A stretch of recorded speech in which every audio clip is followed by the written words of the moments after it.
So, good afternoon, everyone. Thank you very much for your attendance. Warm welcome from all our 6 colleagues. Why we do this event, maybe at the beginning, we had some SMR11 workshops before Corona, and then we decided, we should keep that going after Corona as well. And when we looked at it, there is no real event for IT people in the trading space area. So we thought, okay, we as 6 can help out there a little bit, have the workshop combined also afterwards with a networking event, so we can bring all the IT people from our participants together. And the attendance shows, okay, there's a big need for it, and I hope that you like what today is presented to you. In case you have questions, you can always raise your hand, and Martin will come with the mic to you, and you can ask your question. We will also record today's session, so if you want to share it internally with your colleagues as well. And of course, we will also send around the slides. So about today's topics, first of all, we will have Adam Matuszewski, Head of Equity Product Analysis, which we have here, which will give you more of the business rationale. So also it's good to know why we do something, why as Exchange we decided to introduce a new service, etc. Then we will have Crispin here, our senior architect for business solution. He will talk more about the technical part of what Adam told on the services we're going to do. And last but not least, then we have Rebecca, head of change delivery, which will give the regulatory changes that will come with SMR11 as well. So with that, enough said from my side. Maybe last word, after the presentation we will have an apéro outside with some food and drinks. So if you can stay after for networking, that would be also really awesome. Thank you very much from my side, and enjoy the presentation.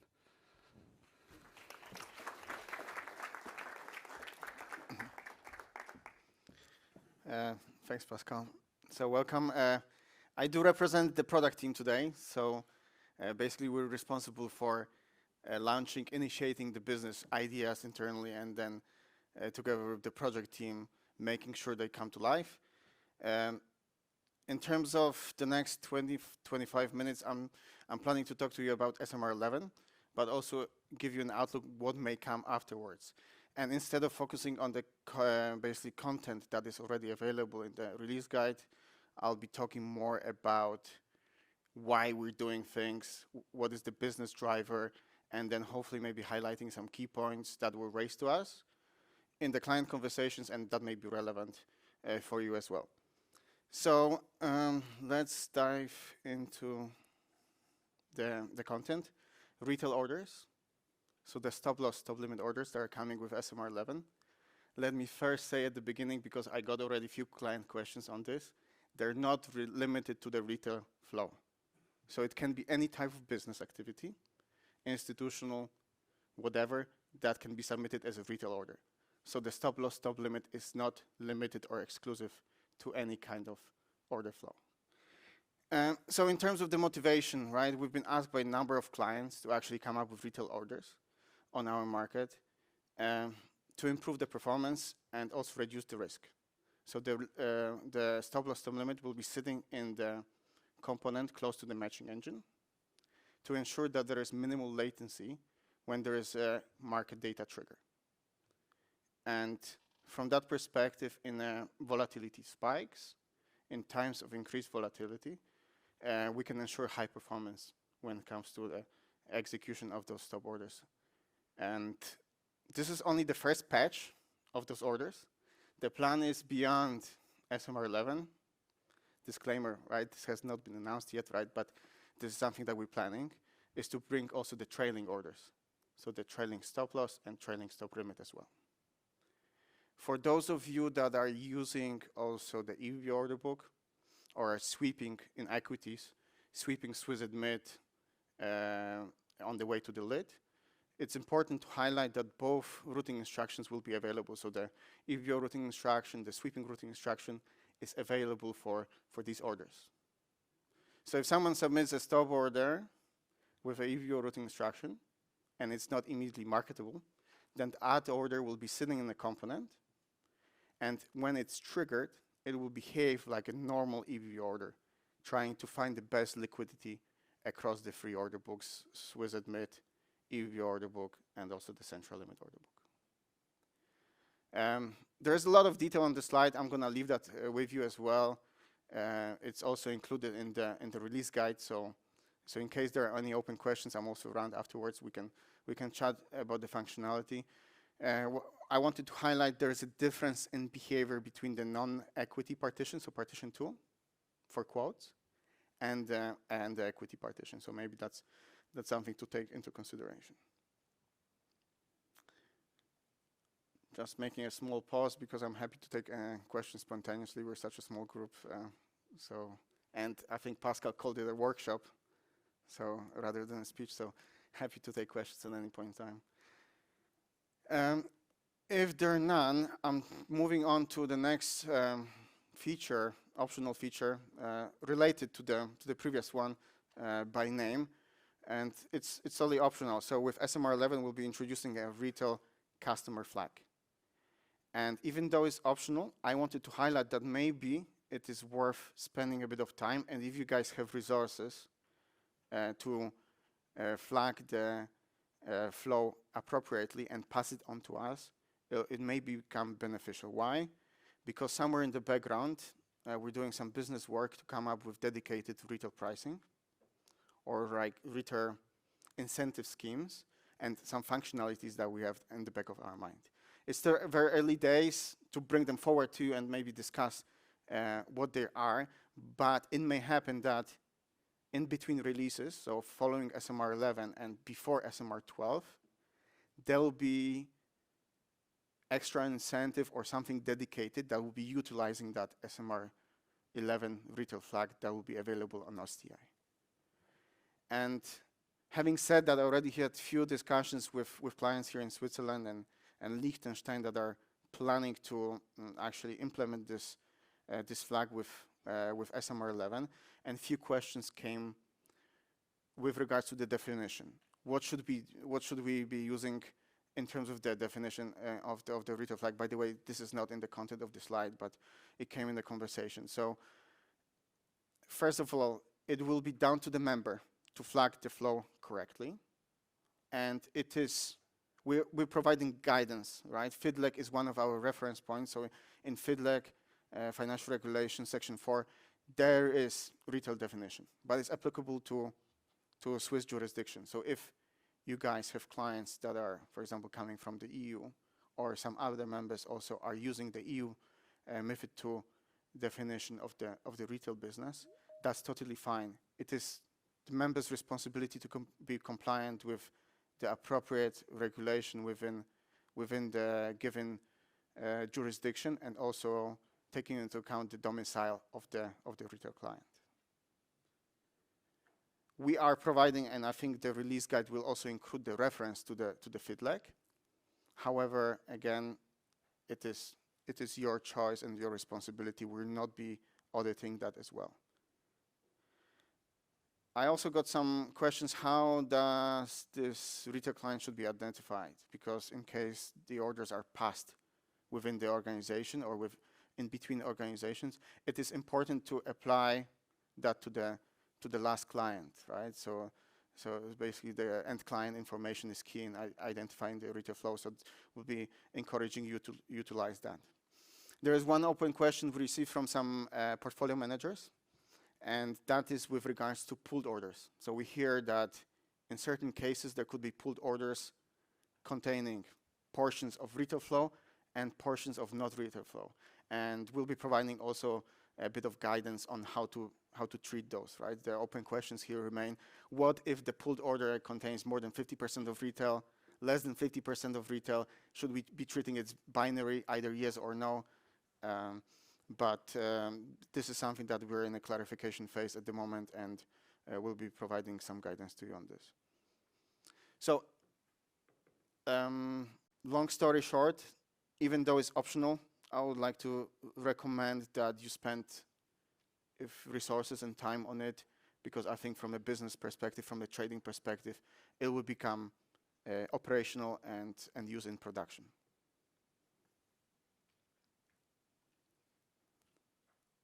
Okay, moving on to another business feature, and I know we've been speaking to many of you already extensively about this.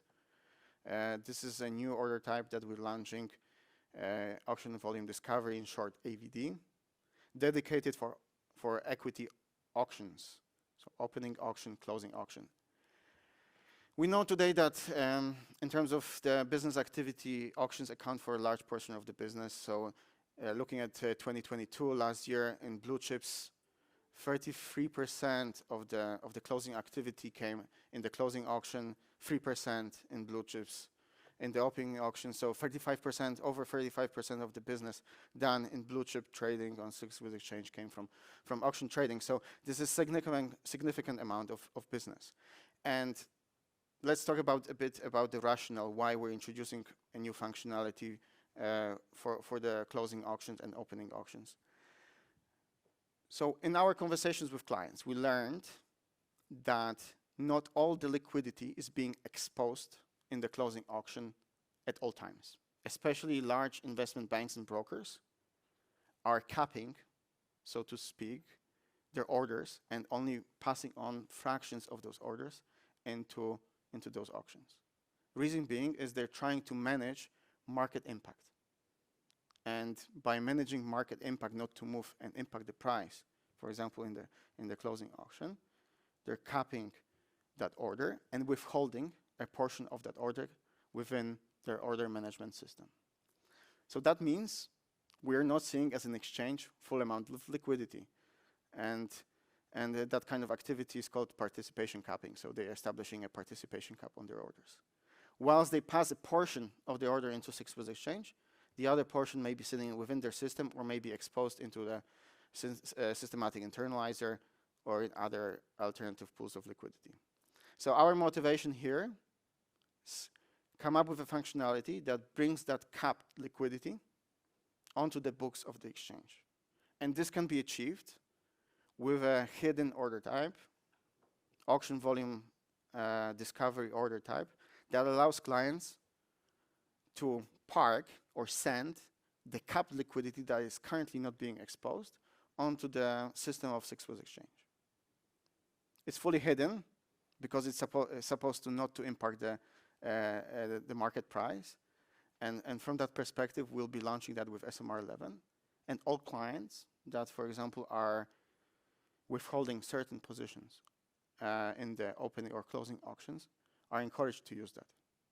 For those of you and for all the trading participants that are utilizing auctions in a standard way, nothing will change from the perspective that the displayed liquidity that is submitted today has a priority in matching. So first, the matching phase will happen is that the normal liquidity that is we have today will match, and only then whatever is left after the first iteration and the AVD liquidity will be subject to matching activity. And important to point out, it will be flagged differently. So the trades, and I think Crispin will be talking about this as well, the trades AVD involving AVD liquidity will be flagged differently in relation to the normal auction activity trades. And that came as a big request from trading participants to be able to distinguish actually what is the price formation, price contributing liquidity, let's say in the closing auction, versus what is actually trading at the closing price as a result of hidden liquidity at the auction volume discovery. I didn't want to have too many slides on this. I just included one slide on the opportunity to give you a bit of context. If the functionality is still not clear to you, I encourage you, let's have a chat afterwards over a drink. Also my colleagues, I see Adam as well, who is one of the guys that came up with the idea in the back. He knows it's inside out, so let's have a conversation if that is unclear still and of interest. Okay. In that case, I'll move on to some smaller changes within the release. Delayed closing auction. So today in equities, again, let's take an example of a blue chip equity. The closing auction happens between 5:30 and 5:32. So there's a two-minute randomization in the closing auction, regardless of the price deviation. Now, what we're being introducing with SMR11 is potential closing auction delays. So this means in case the potential uncrossed price of the closing auction would deviate a significant amount of percentages from the last continuous price, there may be a delay of a closing auction. Example here, blue chips, let's take Nestle. If the price would move more than 5% from the last continuous, we will have a 2-minute extension of the closing auction, followed by the randomization period. And it's important to point out that for the segments that actually running this delay of the closing auction and also include the trading at last, which is equities today, the trading at last will not be delayed any further. So today there is a hard cutoff of 540 for the trading at last. In case in the future there is a delay, and this delay will be per instrument, by the way, the trading at last will anyway finish at 540. So that means trading at last period may be shorter than it is today.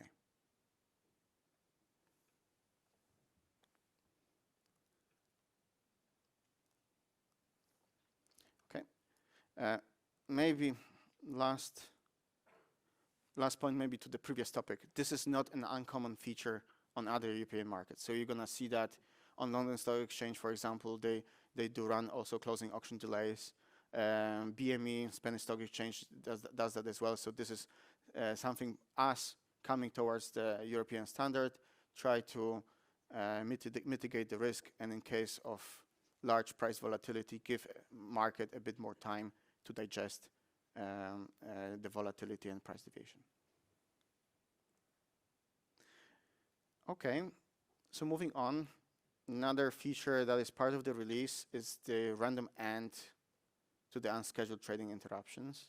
So that means in case there is a stop trading during the day, there is a fixed amount of time today that the stop trading lasts. So in blue chips that can be 5 minutes, in less liquid instruments that could be, for example, 15 minutes, and it's exactly that amount of time.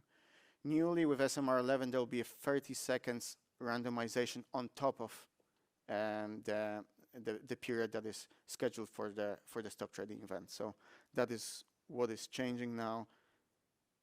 I don't think it's a controversial change.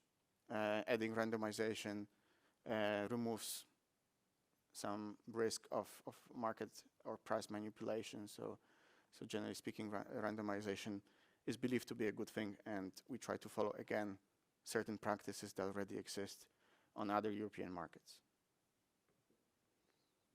Okay, then price validation model and the PVM.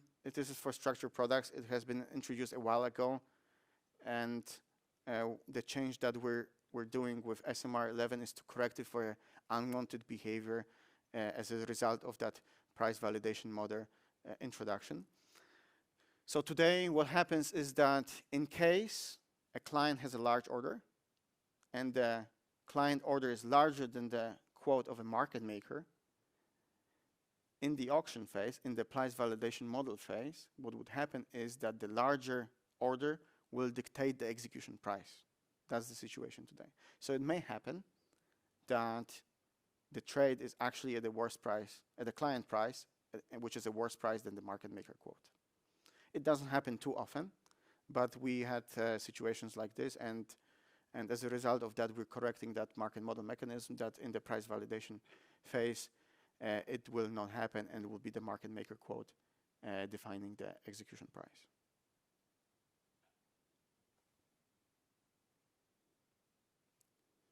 Okay, routing service provider role. So that's the new role we're introducing, technical role within our regulation. There is a behavior today and activity that we see that certain members have agreements with other members to utilize their algos or smart routing technology and to use the SOR or algos on their behalf. And that kind of activity today falls under the ASP model, so the service provider model, which is not perfectly aligned what the ASPs are actually doing today. So we're introducing a new role on the exchange and in our rules, that in case a member is acting on behalf of another member, and then the activity comes back in the original name of the member on Swiss exchange, as we're introducing that routing service provider model, and it will come with certain obligations, such as registering a specific party ID to segment that kind of business, kind of activity. It will come with also with a operational fee on top. So there will be, if I remember correctly, a 2,000 Swiss franc fee on monthly basis for this kind of service, and repapering will be needed in those cases. It's a fairly new change and research change that we implemented into the SMR11, and it may not have been widely or already discussed in bilateral meetings with you. So in case there are questions, happy to take them as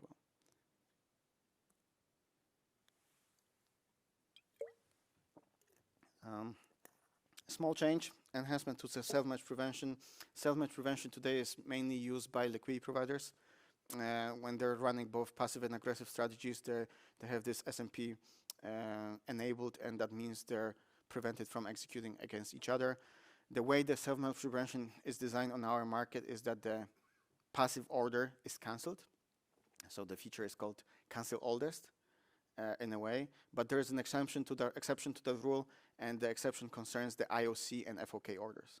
So today, when the same participant is sitting passively in the book and sends an IOC FOK order, then what happens is that and they would trade against each other. The IOC and FOK order is expired, and the passive order remains in the book. So generally speaking, we have the passive cancel oldest, passive order should be cancelled with that exception. And that exception makes it somewhat complicated to liquidity providers to account for every single case, and they want to have simplicity, and therefore to achieve that simplicity, we're removing that exception, and that means that in all cases the passive order will, in case of a potential self-match, will be cancelled back to the participant. So maybe that was a bit complex explanation, but it looks at very edge cases and trying to simplify the functionality that is standardized in all events and all situations. So the EVO book is growing in popularity. We're happy to see that we're getting more and more clients onboarded into the Swiss EVO order book. We also added a new liquidity provider in January, so the performance is increasing, and happy to see that. The change that we're looking with SMR11 is a minor one. So in case someone is routing to the sending all the orders in partition 1 with the EVO routing instruction, they're seeing today, for example, for investment funds, where the EVO book is not enabled, they're seeing rejections. And this change with SMR11 is supposed to fix that. So in case someone submits orders with the EVO routing instruction for a segment that does not have the Swiss EVO book enabled, then those orders will not be rejected anymore. They will be passed through the system. In case it is investment funds, a service or segment that has both Swiss admit and a central limit order book, then basically such orders will be swept through Swiss admit on the way to the central limit order book. That brings me closer to the change. We're also making a change to the counterparty disclosure, and I think Crispin will talk about it from a technical perspective. We have introduced models without pre-trade transparency for segments that do not have CCP clearing. And for those segments, one needs to have a counterparty. And the counterparty information was not introduced, today is not visible in the execution message, and with SMR11 that will be newly introduced as per request of the clients. Example of that will be investment funds again. So for investment bank funds, we have a midpoint order book, There is no pre-trade transparency. There is also no central counterparty clearing, and therefore the counterparty information is needed and was requested to be available on top of the current display in the execution message. And that brings me to the last slide with some minor config changes. The direction we're taking is, when we take a look at the partition 1 and partition 2, as much as possible to standardize the segments. So they have the very similar features and functionalities. So what we're doing is, for investment funds, adding the trading at last. The blue chips, mid and small caps, they do have it today, Sparks as well. And therefore we're adding it to the investment funds as well. And functionality will be behaving in exactly the same way as it does today on the equities. The other one is activation of block orders for Sparks. That follows the same pattern. By the way, I wanted to maybe highlight that the block orders, the conditional orders that we have launched with SMR11 have gained a lot of popularity. So we have a lot of international brokers submitting large blocks into Swiss and Mid and resting them in attempt to trade blocks. We traded 1.6 billion last year alone using that block order functionality. So that has contributed to the liquidity in Swiss and Mid. And for those of you who are interacting already with Swiss and Mid through normal orders, that liquidity can also be is accessible for interaction. So that's a great outcome. And again, we're trying to standardize things for Sparks. That functionality is not available. In case that is of need and use, it will be available with SMR11. And the last change comes in the rights and options segment. For rights and options today, we have a different tick size table. So the price step is slightly different than the, for example, equity instruments. And we are adjusting that because it is wider and it has been troublesome for certain participants to provide granular liquidity at granular price steps. So therefore we are replicating that, for example, a rights issue will have exactly the same price step as the underlying. So today in equities you have those liquidity bands A to F. You may be familiar with them. This is the MiFID II implementation, and for rights we'll follow that, and more granular price steps replicating the liquidity bands and the price steps A to F will be made available. Okay, I think that brings me to an end. Are there any questions at this point in time? Good. I take it as a good sign. Then I would like to pass on to Crispin, who will take you through more technical details.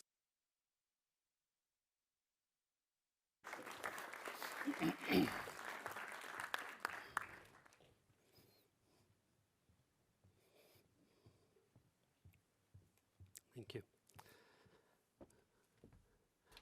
Good afternoon, ladies and gentlemen. A warm welcome to SIX from myself as well.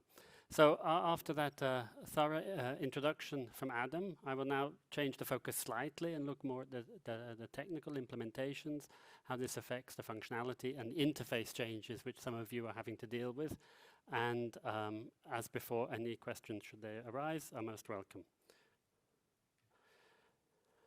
So the first one is what we heard about earlier, the retail orders. They're available on the STI, the stop loss and the stop limit, and the behavior is basically once they're triggered, they behave the stop loss like a market and the stop limit like a limit order in the book at the point at which they have been inserted. They're available for these four types, which you see here, and once activated, their behavior is as standard. They will be given new order ID, which replaces that which had happened before, but beyond that, once inserted, the functionality is as you would expect. Okay. How is this to be done? Here's the structural changes on the SDI. And to do this, for the new order single, we've introduced a new order type, 3 and 4, which have been added to enable you to distinguish between the stop loss and the stop limit.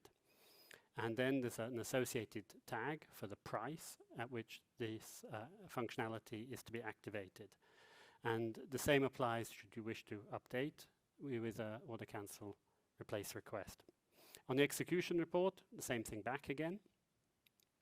And in addition, on the execution report, we will provide information if the stop loss or stop limit has been triggered. So you'll know why if an order is being maintained, whether or not something has happened as a result of the order hitting its limit price.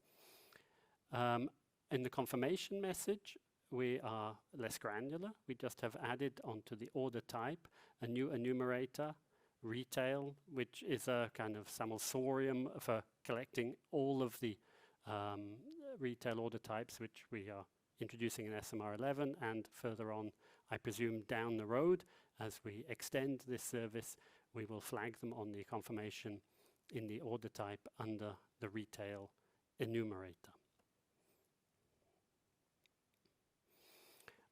On other interfaces, we will show for the trading segment in the reference data interface to which segments the retail order flag applies. So where it is applicable or not, you'll be able to see that in advance. In the order reconciliation report, again, similar to the execution report, you'll be able to see for your parked orders whether or not something has been triggered and what the stop price would be for that. On the trade reconciliation report, again, similar to the confirmation message, the information will be that it was a trade arising from a retail order type. No distinction there is made. However, on the billing report, you do see the granularity again, where we introduce a new order subtype, which tells you exactly which form of stop or retail order type was responsible for the execution. Okay, moving on to the other retail flag. Personally, I have to say I was sometimes confused during this latest release, differentiating between the retail flag and the retail order types. I hope you'll do better than me in that regards, but now we're talking about the one which Adam mentioned in terms of flagging client business. As he mentioned, it's entirely optional, but it is to your advantage. We feel that you would flag things accordingly. And to this end, we've introduced on the SDI another new fixed tag, the customer order capacity, which enables you to flag it as a retail customer type on the new order, and we echo this back on the execution report. Similarly, for the order cancel replace request, it is possible to also adjust to make it a retail customer flag, to have it said. But in addition, and this is where it gets maybe a little bit more complicated, there is another enumerator possible. This is because, as you probably know, in Fix, you can't send nothing. You have to send something if you want to send a tag. And if you want to undo a retail customer flag, the way to undo it is to replace it with something else. Functionally, we will use this just to wipe out the previous retail customer flag, but the way to do that is to send an all other, which is another fixed value for this tag, and functionally that will have the effect of cancelling the previous retail customer flag on the order. The functionality is also sort of available in the post-trade area. Actually, it's not, but there is a obligation to provide the correct information on trading capacity. And in the off-book area, we have functionality to enable corrections of order capacity via a correction message, which is none other than just a normal trade capture report. It's important that we keep consistency between prop and client order capacity and having this retail flag set. So what we're doing is we're enabling, if after execution, it's necessary to change the trading capacity, if that would also mean that the retail flag becomes irrelevant, you need to have an ability to cancel that. We won't do it automatically on our side. And if you've done a trading capacity change from riskless to principal, and there was the retail customer flag sitting on there, you need to cancel the retail customer flag. And the mechanism to do that is the same as for the order cancel replace, which is to set this all other. So it has the same mechanism, but you can only do this when doing when doing a capacity correction. There's no message just for changing retail flags. It's only in conjunction with changing the trading capacity in a post-trade message. On the outward flow, in both the reconciliation report and the trade reconciliation report, we will only send you back the information that it is a trade or an order with a retail customer status. So this all other status is merely used for corrections and to cancel an existing flag onto the order. Auction volume discovery has a number of effects on the interfaces. Firstly, as Adam mentioned, it's available, actually it's available on both OTI and STI, and the field which we're using for this in both is the order condition.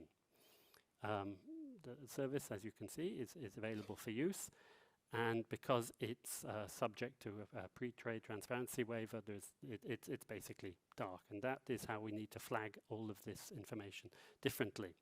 So on OTI, use the order conditions field to flag the order as being intended for the auction volume discovery. And here are the time in forces to be used for either the opening or the closing auction.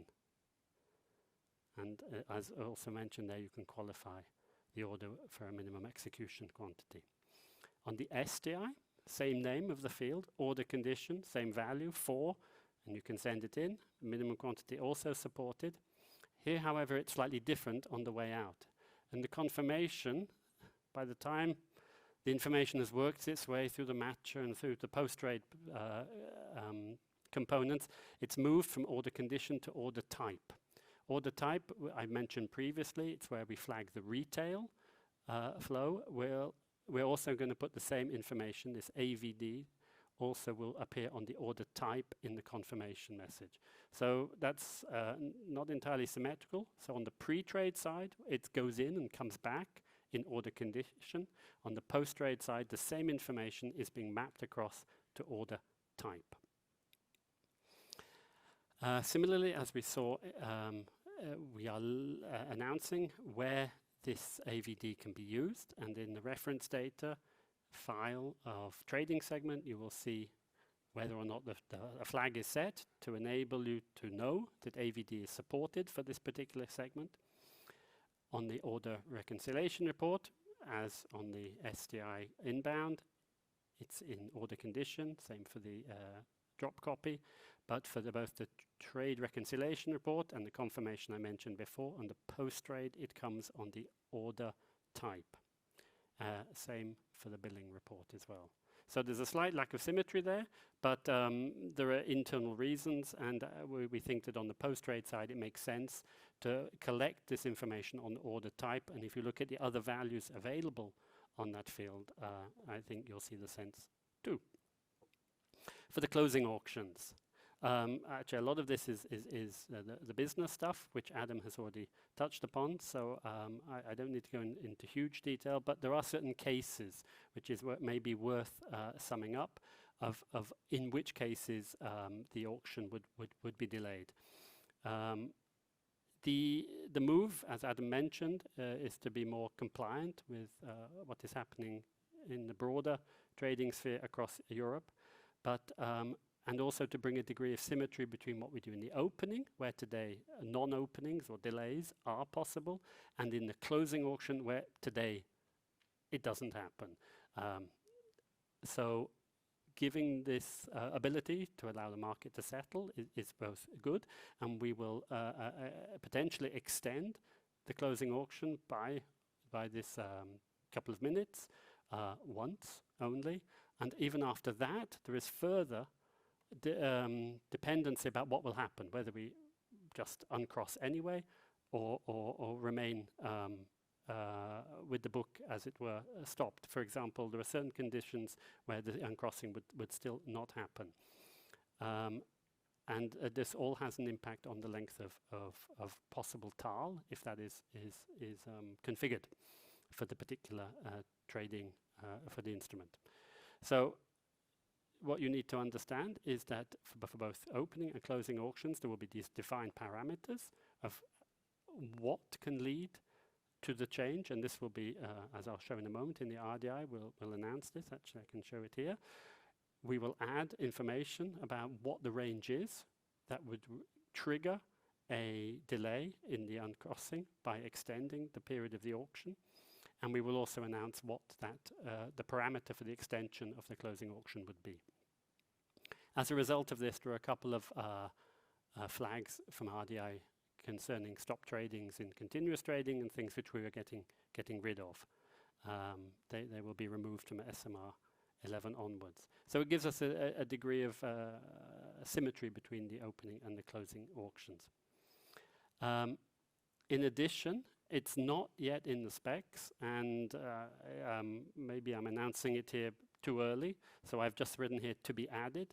We do intend in the trading session, so not per segment, but rather at what point in the trading day, as it were, this happens. We expect in the trading session to announce a non-opening flag, which would mean you would know for a given situation in a particular auction, whenever it happens, whether or not it would lead to a non-opening or not. But this information is not yet in the RDI, and we expect early next month to issue an update in which some final changes for SMR11 will be announced. The IMI and the MDDX changes here, these are more naming conventions, because we only had this functionality available previously in opening auctions, and now by extending it to closing auctions as well, we needed to make the names more generic. So ultimately, we'll provide information in the reference data to enable you to know when it can happen, in which period, in which books. We will publish the range, which will trigger whether this extension happens or not, and also the time of the extension.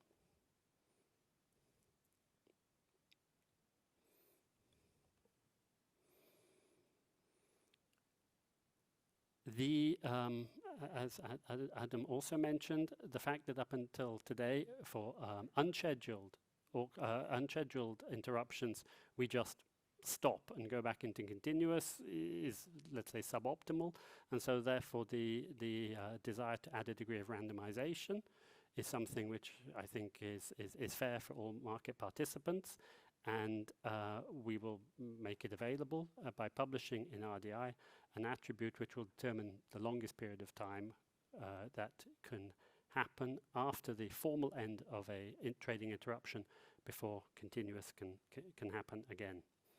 There are a couple of exceptions which you can read there to which it won't apply, but in general we were moving more towards a situation in which there will be no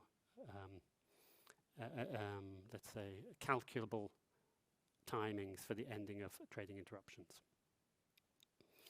The counterparty disclosure issue was something that happens when you have pre-trade intransparency combined with no clearing house to interpolate in the trade. And it left certain situations, especially in investment funds, where trades had happened which had to be settled bilaterally, and at least on the execution report you weren't seeing the name of your counterparty, which wasn't great. It was always there in the confirmation, but as a post-trading guy, and much to my disappointment, not everyone subscribes to the confirmation message, so therefore the execution report is where we're going to add it, and we will change our logic to enable that in any given circumstance, if there is no clearing, even if there is pre-trade intransparency, therefore the counterparty will be declared on the execution report, so you don't need to consume the confirmation to find out with whom you have traded. That's that. I'll now go through a number of smaller technical changes really across the board. This is one which is a regulatory one. There are various ways across the trading universe of how to deal with NAVs, trades which can be agreed but for which no price is available at the time of agreement. And there are differing opinions about at what point execution actually happens. Is it the agreement? Is it the addition of the price? Whatever. In this particular case, our SIX exchange regulation has come up with a new definition. But what is most important is that we were in a situation where there was a degree of uncertainty in the market. At what point do I report? When has the trade happened? I needed to wait till I get a price to report it, because we don't support trade reports with no price. So what is to be introduced here is merely a flag on an off-book trade, which enables you as a participant to say, by the way, this is a NAV trade. And therefore, you won't get into trouble with SWIX exchange regulation for late reporting, because it's understood that the execution time, if you have defined it as being much earlier, lies somewhat in the past, and therefore it's not a question of late reporting, it's a question of waiting until you got the price to fill in on the trade report. So it's inbound for when you first submit a trade. It's also available on the inbound message for those accepting a trade, and that's it. It won't be used functionally except by SIX exchange regulation for them to know the reason for the timings of the trade report. Another change we're making is that up until now, our pre-trade controls were defined in Swiss francs and exclusively in Swiss francs, and we used our exchange rate to work this out. Here, with a degree of flexibility, we're introducing the ability to flag pre-trade control prices in different currencies, i.e. the trading currency of the instrument, and that leads to a change, because we have to then declare what the currency is in which the pre-trade control price is. So again, structural changes in the RDI in order to enable these prices in different currencies to be disseminated, and in order to show in which currency they have occurred. Swiss style transaction reporting, so not RTS 22 style. For the Swiss style transaction reporting, there are two small changes, one which is already released, one which is not. FINMA doesn't want us to declare beneficial owners using party IDs of the exchange. That's just how it is. Up until now, it was possible to say for, I don't know, a prop trade that the beneficial owner was member 1234 or whatever. That won't be possible in the future, because 1234 is a SIX internal designation, and FINMA will prefer a BIC or well, something else, a more standardized thing. So for that, to that ends, member IDs will not be permittable anymore for the beneficial owner. A second change, which will come in the next release, is that we have noticed or SIX exchange regulation have noticed a drop-off in the number of trade reports, of transaction reports in the Swiss style with a trade ID. This was because of a restriction which was introduced trying to encourage adoption of a particular standard. This standard has not been internationally accepted, and some banks were left in the situation that they had trade IDs from other venues which they couldn't report because the format of the field didn't allow it. So what we're going to do is, for non-SIX executed trades, because our trade IDs are always string 16, for non-SIX executed trades, we would support we go back to the original value of a string 52, and therefore SIX exchange regulation is confident that no one will feel they're not able to provide the trade ID of the trade executed on whichever platform. I think with that, I'm not through yet. There's still a couple more.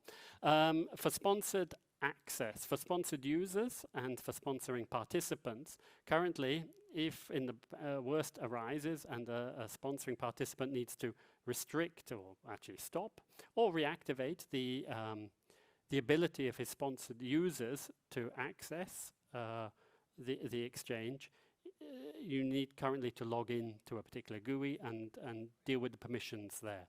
What we're going to introduce in the next release, in order to make this much more nimble, is just to introduce an OTI message, 3 of them in all, which will make it easier for the sponsoring participants to regulate the ability of their sponsoring users to access the book. So there's an account status update message. These are all 3 new messages which will appear in the specs. We would respond with that with a confirmation message or reject it. So with this, it's possible to change the status of a sponsored user. And just a couple of other things. We will add the trading session ID to the existing executed order message. It'll just come in at the end of that, so it'll be clear in which phase of trading the execution happened. And a minor change because of an overall migration we're doing in terms of our billing is that the billing segment code and the description that belongs to that will be removed from our reference data interface file. Now, that's probably quite a lot of detailed information to absorb, but if it's all sunk in and you're happy with it, I'll thank you for your attention and pass on to Rebecca. Thanks much.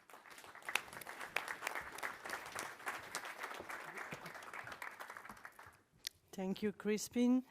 Yes, basically to close the circle after the business rationale and the technical changes, I want to give you a brief update what you can expect in the rules and regulations for the next, for SMR11. Basically, we are changing both the trading rules and the reporting rules.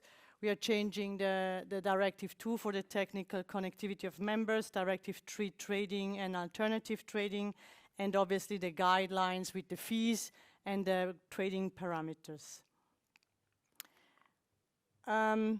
In the trading rules, basically we will introduce a new section for regulating this new role for routing service provider.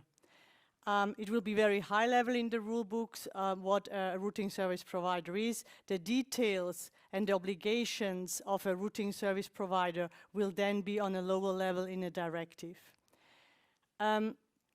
In addition, we have there is a list of reasons why a member can be suspended from or excluded as a member or suspended on the Swiss exchange. And one was missing. Basically, if FINMA revokes your license, we would also obviously suspend you as a trading member on our market. So that is just a minor addition.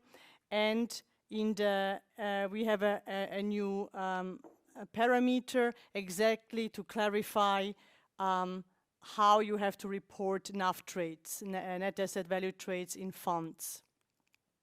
In the reporting rules, we also have to change for the NAV trades, how you have to flag them, and from when the reporting deadline will start counting. So if you have an ETF and you have a reporting deadline of 3 minutes, the 3 minutes will start counting from the moment the price is known and not from the moment when the trade has occurred.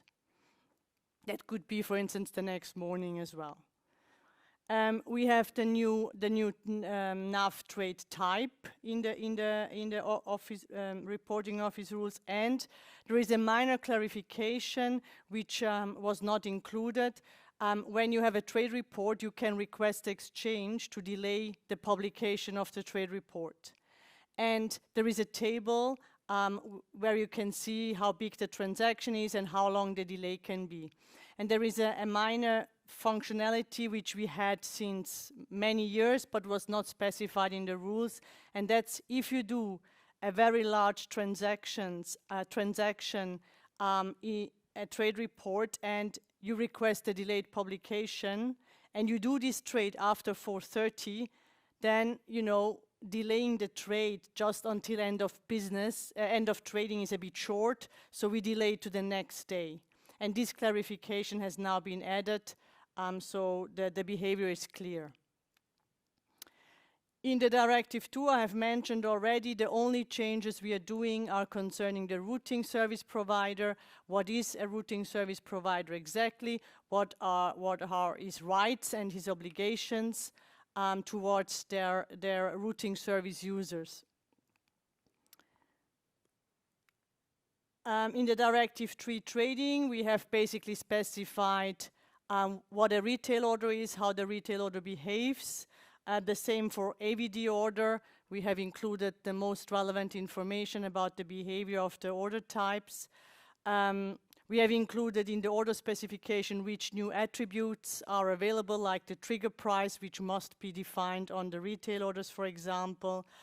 And what is important is that we had to include additional waivers for pre-trade transparency. The retail order, at the moment when you enter it, until it's triggered, it's dark, basically. It's not visible in the market. It would lose its purpose. But for that period of time, we need a waiver. So we have a pre-trade transparency waiver for order management. And for the AVD order, it's possible, right, that basically you enter the AVD order at 12 o'clock at lunch, and then it's dark, right? And then it will be activated at the start of the closing auction, but it's still dark. And then it's possible that the AVD order will transfer to the trading at last session, and that's dark again. So for each period of the AVD order, we need different pre-trade transparency waivers. One is order management, and for TAL and the closing auction, we have a reference price waiver. So they have all been included in the Directive 3.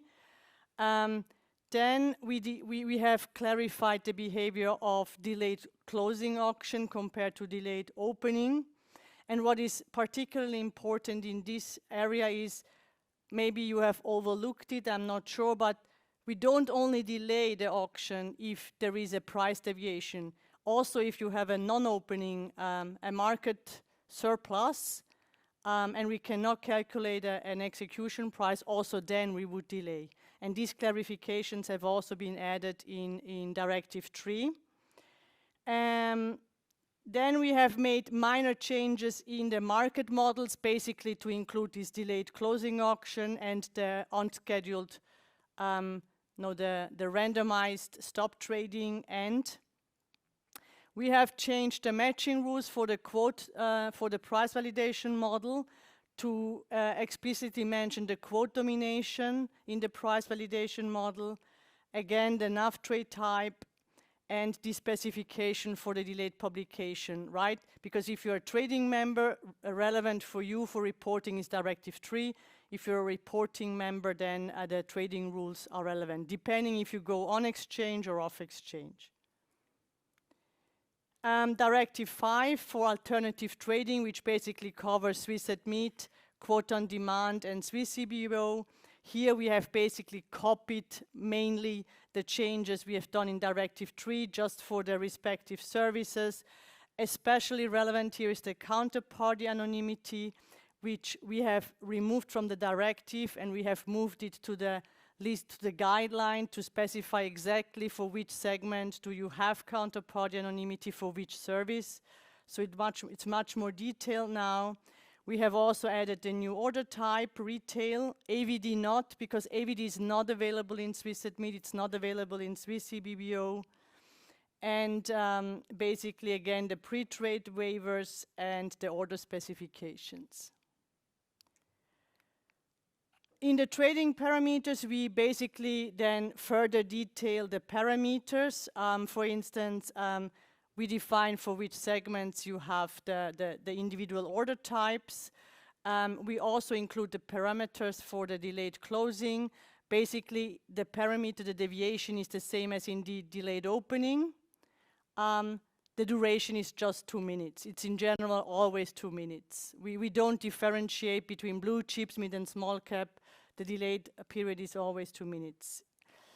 Then we have also included the specification for every annex where it's about funds, how you have to report the NAV trades, and exactly from when the reporting deadline starts counting. As we mentioned, we will activate block orders for some segments. We will also change the price step. This is all included in this trading parameters guideline. By the way, I don't think we mentioned it before, the randomized end of the stop tradings, the random time will be 30 seconds. So if a stop trading is 5 minutes, the maximum additional time will be 30 seconds for all segments. And the last thing is the list of charges, the fees. Basically, we have defined fees for the routing service providers. We have included the fees for auction volume discovery, which is basically the same tariffs as we apply for auctions. We have also added the retail pricing for all the respective segments. We have, maybe it's important that we have these liquidity provider schemes, and in the retail orders and the AVD orders will not count to this to the fulfillment of the liquidity provisions. So they have been excluded, and that's basically all the regulatory changes you can expect in this update. And just a quick note, the executive board of the stock exchange has already approved these changes, and also the participant and regulatory, the participant committee and the regulatory board. Currently, FINMA is looking at all the changes. We expect approval by end of March so that we can publish the regulation one month before go live on the website. That's it from my side, unless there are any questions to the regulations or functionality. Thank you.